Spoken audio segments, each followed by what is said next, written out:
What's up, everyone? Thank you for tuning into another video. This is going to be another tour and test drive video, but of my other roommates, 1996 Chevrolet S10 LS. Going to give you a quick walk around of it, and then we'll take it for a test drive. So let's go ahead and get started. I apologize, this thing is exceptionally filthy. It sits outside all the time, and the trees and the pollen that it sits under are starting to have their way with it. It is pollen season,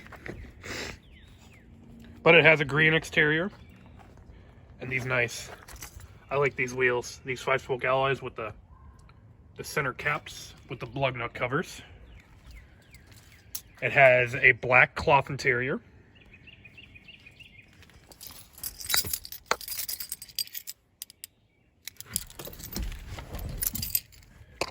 It's got 158,120 miles on it.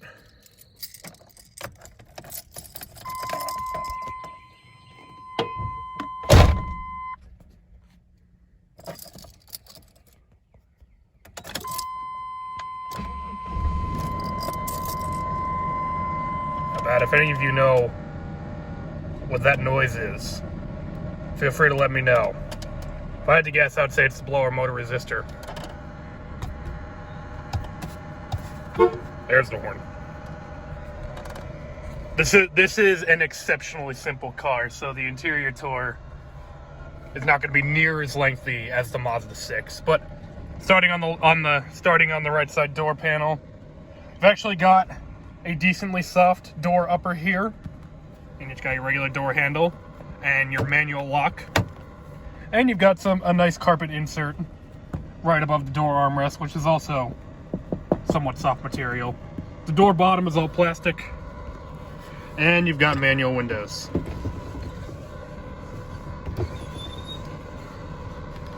On the left side of the dash, you've got the headlight controls, which are simple enough to use. Got parking lights, and then full beam, or regular headlights, and then push the whole thing to turn them all off. And you got your interior light dimmer right here. And then below that, got a bunch of blank switches. Then your park and brake release. It is a pedal parking brake next to the hood release. And you got a ball vent, which is nice. In the center of the car, you got your air vents, a blank pad, which would be the 4-wheel drive, but this thing's just rear drive. You got this aftermarket Kenwood head unit, which I have no clue why it's still in here, and he hasn't upgraded it. And then you got the HVAC controls, which are really easy. Fan speed right here. Ignore the blower motor resistor. Temperature, and your zones. And on the right side of the dash, you got another vent. And you have a glove, it's not really a glove box, it's more of a glove door. And it's full of some junk, an FM transmitter, some note cards, and some eye drops. The visors are being held together with tape. They do have mirrors, but they're taped. And you do have an auxiliary visor for whatever reason. And same story on the other side. They both have that pull-out thing. And you've got a grab handle on this side, and there would be one on this side, but it fell off. And the center console, or right above the center console, you've got an ashtray, 3 power outlets, which is nice. In the center console, you've got a little storage cubby that has some Sharpies, a pen, a magnet clip, and a golf ball. Some change storage, dirty ass cup holders, a little storage tray that can hold cassette tapes because it's 1996, and then a nice center console armrest with a lid with a button that you have to push in real hard. And a nice center console storage that's full of a bunch of crap. Back behind the seats, you got your the toolkit storage with some drink coasters on it, full of a bunch of junk back here. And you've got the lovely jump seats, which I have ridden in, and they are Well, they are just as terrible as you'd imagine. There's one on each side. They do have seatbelts.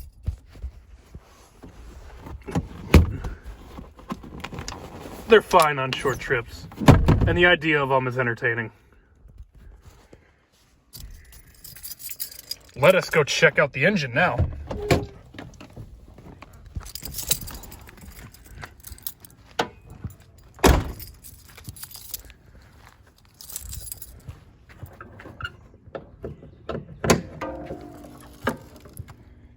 And there she be, the venerable 4.3 liter V6. It's a good motor. Mark has had very few issues with it. Does anyone know what this thing is for? This round thing that hangs off the hood. It's very curious. But it runs really well. And surprisingly, the oil pan gasket does not leak oil, which is good, because I think you have to take the engine out to fix that, but I'm not sure.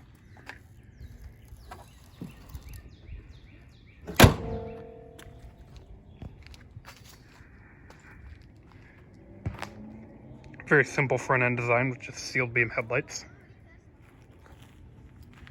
Here we've got the bed, which actually opens very nicely.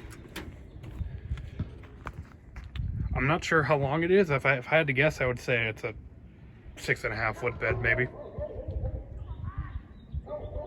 It does have a bed liner on it, and you got a tie down hook on either side over here, and I have no idea what these covers are for.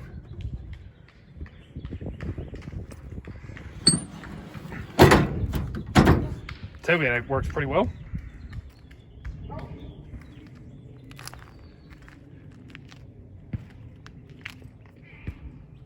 These side windows do pop out. They are vent windows.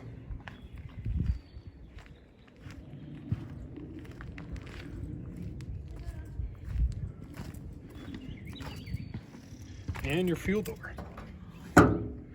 There is a place to saddle the fuel cap.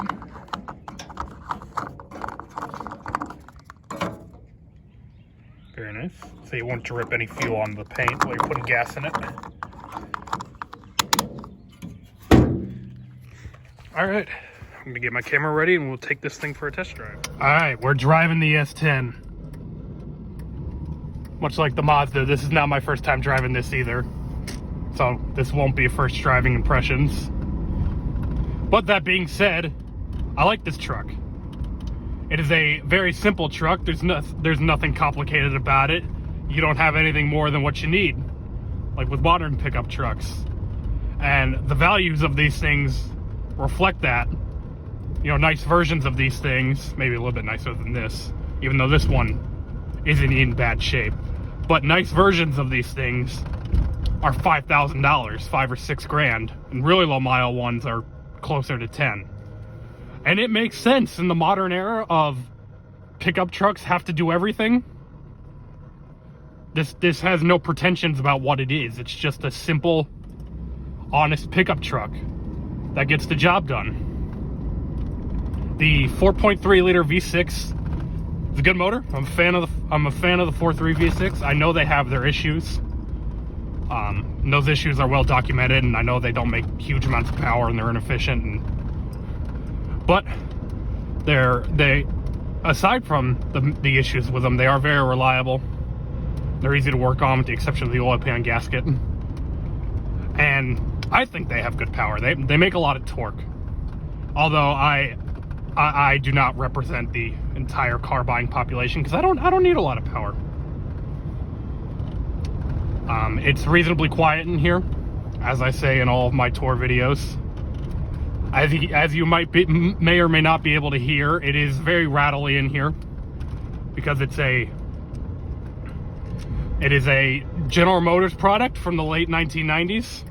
It's 25 years old now, and even though it doesn't have that many miles for a 25-year-old truck, it's still a cheap General Motors plastic interior. So it does rattle a good bit. Everything in here seems to work. The AC does work, but I can't have it on right now because the blower motor, either the blower motor is going bad or the blower motor resistor is bad, and this is the noise it makes. All right, well, it's not gonna make that noise this time. Before I turned the camera on, I had that on, and it made quite a racket. It drives reasonably well. The suspension is really stiff because it's a pickup truck, and so you do feel the bumps and you do feel all the road imperfections, but it cruises decently. The engine has good power. The steering is not great. There's quite a bit of on-center vagueness, and the steering is not that precise. It's way over boosted, way over assisted, and it's not the most confidence-inspiring steering on the planet. But it could be worse. You know, at least it's power assisted. It could be manual steering in a front engine vehicle. The turn signal stock feels terrible. It's one of the GM multi-stocks that has, you know, it has the turn signals, the wipers, the washers, and if this thing had cruise control, it would be on the stock. And it does not feel good. It feels really worn out and really floppy. And we had a Pontiac Montana growing up that had the same turn signal stock, and I didn't like it on that either. It just doesn't feel good. I'm not sure if GM is still doing the multi-stock, but I hope they're not, because it sucks. Bad design. I mean, it's cheap, which is why they do it, but it's not a good design. I like this gauge cluster. It continues the theme of you only have what you need, nothing you don't. So this gauge cluster from left to right has oil pressure, coolant temperature, the speedometer in the middle with the odometer, and on the right you have the fuel gauge and the volt reader. No tachometer, because you don't need a tachometer. Let's see, what else is there to say about this? The seats are reasonably comfortable. The seat is a little worn out from, you know, just water falling in and out of it, which is hard not to do in a pickup truck. But it is still comfortable. Mark is not an exceptionally large person, so that in itself has made it so he hasn't ruined the seat. So you got manual windows that'll never break, manual locks that'll never break. It's just a really, holy shit, what's going on here? I know they're doing work to this road, and I wasn't expecting that. It's just as simple of a pickup truck as you can get. Everything you need and nothing you don't. If I had to guess, I would say this is a real base model Chevrolet S10. The only option I would say it has is the automatic transmission. And I have driven 5-speed ones of these. I mean, the one I drove was in pretty decent shape. But I drove a 2.2 5-speed S10, which is the spec I would get if I were to buy one of these. And I have thought about buying one of these in the past. And the manual actually felt pretty good. I enjoyed it. Is there any air coming out of the ball vent? There is a little bit of air coming out of the ball vent. The dashboard is, I'm assuming back in 1996 it would have felt really nice. It actually does have some give to it. It does have actually a soft feeling, but it is starting to crack a good bit around the front defrost, and it's peeling up around the speakers. Overall, I'd say the way this interior has held up over time is reasonably well. The sun visors obviously have not held up. They're being held together by tape on both sides, and this grab handle is falling off. The headliner's still in halfway decent shape, and the door panel is actually a lot nicer than I was expecting. It's actually, when I first got in this thing, you know, I was expecting, you know, General Motors vehicle from the late 90s. I was expecting it to be crap.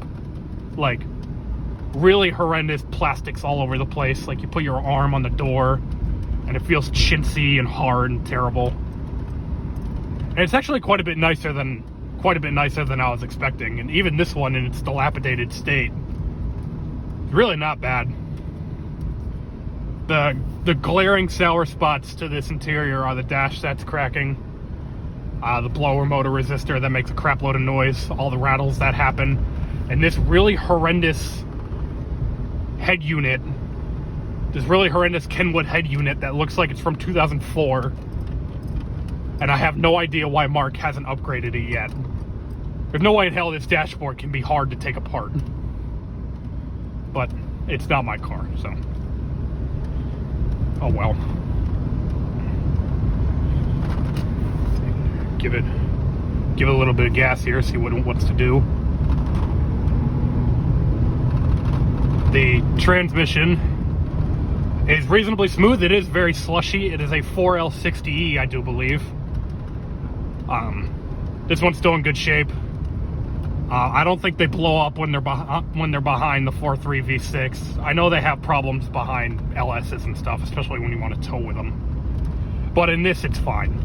It's a decent box. Just don't try to tow with it or actually put any power through it. The engine does make a decent amount of power. It does not rev well. I know on these that have tax, the red line is like 5,000 or 5,500 or something like that. It's not a revvy thing. It's a big pushrod V6. It's not made to rev well. And it's the same roundabout that you guys have probably seen in all my videos. Or not all of them, but all my drive and review videos.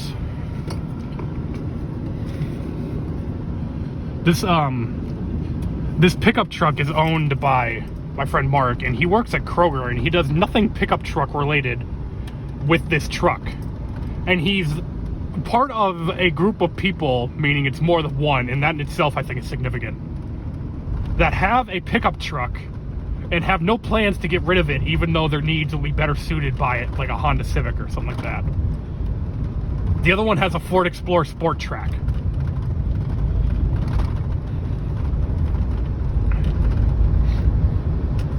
Now we're on some twisty roads. Aside from the steering being terrible, the handling is not that awful. The steering is not confidence inspiring. It's very vague. It's a little ponderous, but not that awful.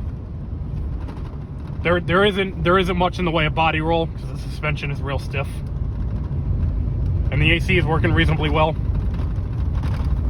which has a lot to do with the steering. Oh geez, there's the body roll. There's the transmission.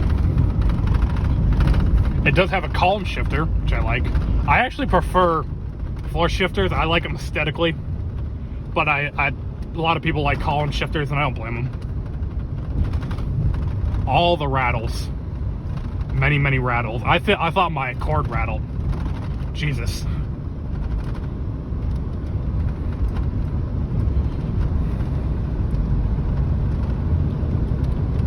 When I find a straight section of road here, I will give it the full beans and see what it does.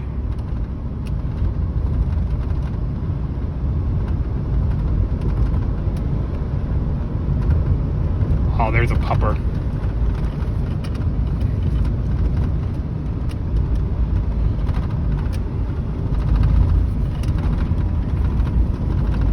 Rattle ASMR. And here's a decent section of road to Florida on, and full throttle.